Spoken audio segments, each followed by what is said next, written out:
So as I'm hopefully on the tail end of my sickness, pause if you want to look at this code snippet. Otherwise, all that's really happening is that these are literally just the differences. It's not perm plugin specific either, as I try to navigate my way through OBS and clickety-clack away at my mouse. But yeah, this will be a full episode because, again, once, if I didn't already mention, I'm going crazy already. But as we get Goizo Knight Errant, at the tail end of my illness, I will, you know, there is a difference between the two mysteries I want to put out. They're essentially the same, except one assumes you are playing as a certain character, and the other is, you know, you're not playing that character. So, I would say it outright, but I'm going crazy. Also, I don't remember my stuff, so I know I'm on Goizo. So as we get into, for timestamp's sake, Goizo Knight Errant Ayaka. Yeah. The other interesting thing to note, and I'll mention everything before the timestamp as well, is that, yeah, I did do a little quick test run because there is something that I left in that I did not fix yet, just to at least go over it as I get Dexterity, Light, Charisma, Takushi-san, Second Mystery, and maybe a Knowledge check.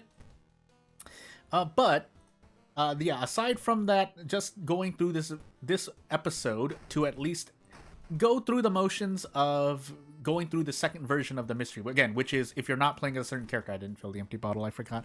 But the other side of that is also looking at the balance of the mystery. So I think that is an important thing, if for no other reason than the comfort of the player playing it. Even if you're not on a Harbinger difficulty, because a 40 HP is a lot to chew through. And for new time players of World of Horror, as we're not looking for the EX version, yeah, it can be difficult to get through an enemy that even has like 32 plus HP. Festival, Kana, Footage, Flood, and Hiriko, but the non-Hiriko version. So we'll take Kana. Thankfully, Kana will help us out. But again, if you're learning World of Horror, I'll teach you some tips and tricks here and there, as I also go over more advanced stuff that you will likely understand if you play World of Horror at more than like half a dozen times. So you probably don't even need like 6+ runs to kind of get the feel for World of Horror. You probably only really need 2 or 3. But the less you can work your mind around math, as I forget that I don't have Blood Mania, then yeah, the more troublesome it can become.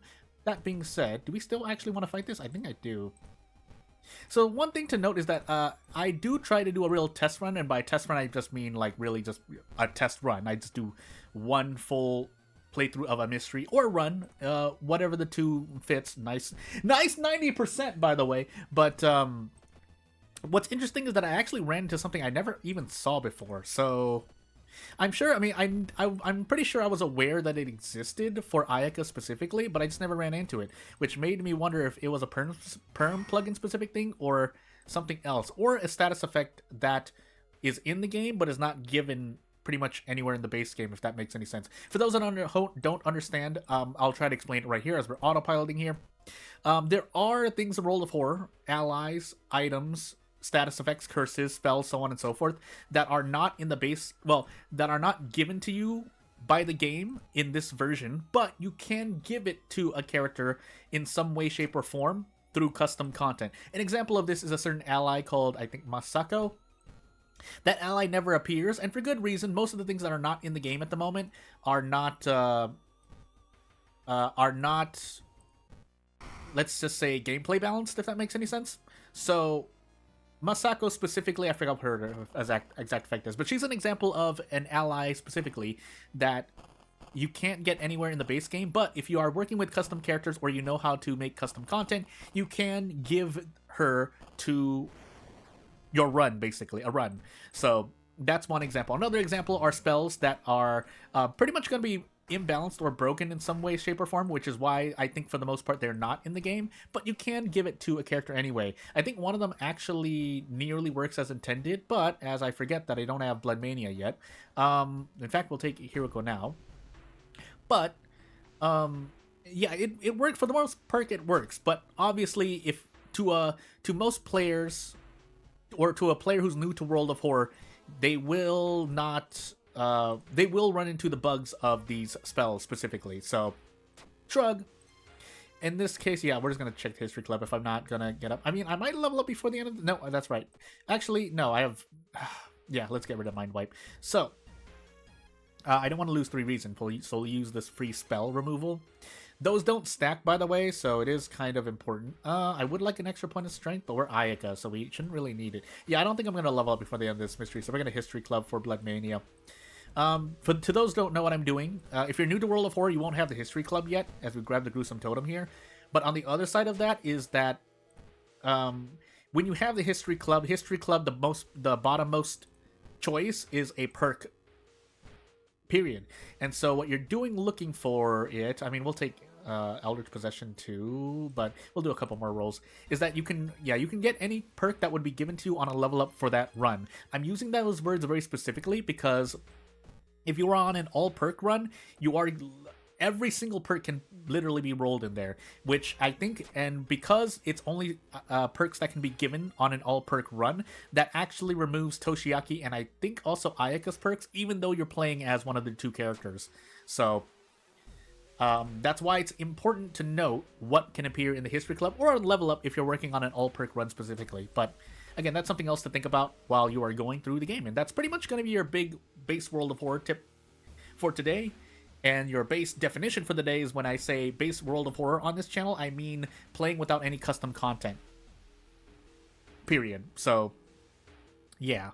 Anywho, so you'll notice the difference between this version of the mystery, and the version when you're playing as Hiriko, or as when you're playing the mystery, because I mean there's nothing stopping you from picking that version, but is that you're missing an event at the apartments. That's on purpose, and I have not completed this event graphic yet. Again, I was sick for the last 36 hours, so shrug. But the other side of it is that, yeah, when you're playing as Ayaka, even with I think only 3 curses, you get a big power boost. You can't do another kick yet. That's why I say about like 5 or more curses, because with 5 curses I would have been able to do 4 kicks. But with just 3 curses, you get, I think, at least 4 damage, if not 5 here. And so that's very, very important to note when you're playing as Ayaka. Now, we have Kana with us as well, so we're taking a lot less damage, but the fact that we're playing as Ayaka at all is quite important. Now, if I wanted to test something else, excuse me, again, I'm at the tail end of my illness, I wanted to test to see if, I'm pretty sure it works correctly, but not getting ending B on a custom mystery should give you Knight Errant penalties, or 6+ Doom, specifically, but because I want to do ending A, at least we can guarantee that works. Again, I shouldn't need to question it, but it always helps to just go in just in case, because if you are not the sole creator of one or the other, whether the base game or the perm plugin, you're not going to know what variables may or may not affect everything else. By the way, flashbacks. It would be nice to get Eldritch Possession here, which we do, so now I don't have to worry about zero statting, unless we get, like, flashback every single time we get a curse. That we'd go negative on our dexterity, but for the moment. And yeah, now that we are dealing like 9 damage per kick, like, I can't stress enough how Ayaka is a very good character. It's just that I don't like Ayaka for myself, because more often than should be, I will run into situations in which Ayaka does not like to be in. A common example is not finding Blood Mania immediately through level up or through the History Club, which, if you are unlucky, your Doom is going to rise quite high. To this, I know the counter argument is that Doom Effigy exists, but Doom Effigy does not decrease Doom as much as one would hope. It is still very, very nice, by the way. I was supposed to just ignore those ducks, by the way. Well, yeah, it is still very, very nice. It's just that it's, yeah, not as powerful as it should be if you keep taking, say, Knight Errant penalties, or you keep running away from enemies for whatever reason because you don't have Blood Mania. Or, in the case that I was mentioning earlier, you end up visiting the History Club or trying to re-roll your level up in search of Blood Mania. Blood Mania is a very important perk for Ayaka. It is probably her saving grace. Eldritch Possession is nice, but it's not the greatest boon. It is very, very helpful still. I would still take it over 90% of the perks you would probably find as Ayaka. And by that, I mean, aside from Blood Mania, you take Eldritch Possession. But Doom Effigy needs more of a ramp up, which is why, funny enough, it's actually quite balanced to take after a few level ups. Now, note here, we're getting flashbacks like crazy, but thankfully, if we did not have Eldritch Possession, I think this run would have been over.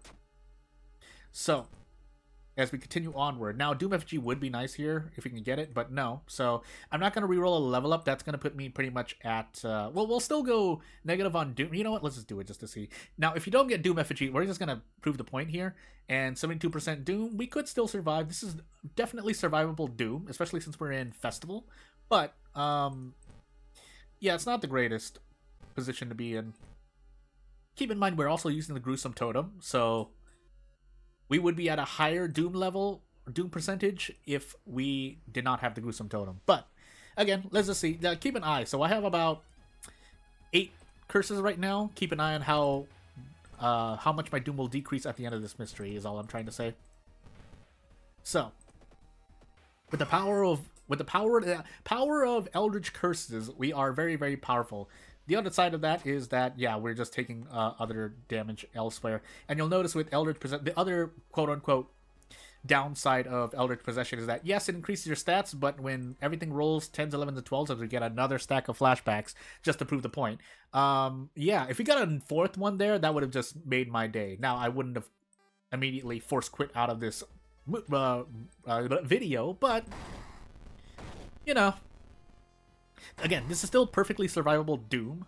But again, note that I had to take the Gruesome Totem, had to reroll, and other stuff. So I don't think we can brace here.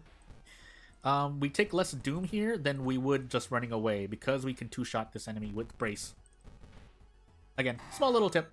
But as we take a look here, my Doom... Oh, we took Knight Errant penalty, which is unavoidable. No, actually, running away would have been the... Yeah, actually, running away would have been better. I forgot I was on Knight Errant. Well, too late now. Again, keep an eye on my Doom, because it's hard for me to tell for sure where I am. We don't need all of these curses, but since we have 2 stacks of Branded, I guess it doesn't matter. Getting rid of one Branded is not going to help me as much as one might think. Now, the other side of that is that when you run into a ghost enemy, yeah, there's not much I can do about it. Thankfully, we're not taking a lot of damage because of Kana, but... Yeah, ghost enemies are still a bane of everyone's existence because specifically for those who don't know, spiritual actions are often not scaled. I think none of them are scaled off of your own stats. And by that, I mean the speed of doing a spiritual action is not affected by your stats. So, shrug. Now, what is affected is the sever damage based on knowledge, which does help with Eldritch Possession. Now, the fact I'm running into ghost encounters left, right, and center does help, but the other side of that is that at least having Blood Mania allows me to brace in case of enemies that do 3 damage. Especially 3 all damage. But, again, other things to consider as you're just trying to min-max World of Horror, I guess. I know I didn't visit the mansion. I'm just trying to rush through and hope that I get out of this forest quickly. I think that's my last... I just did a nice moment. Okay, I won't do that anymore. But you get the point. And again, when you roll 12s all the time, like why?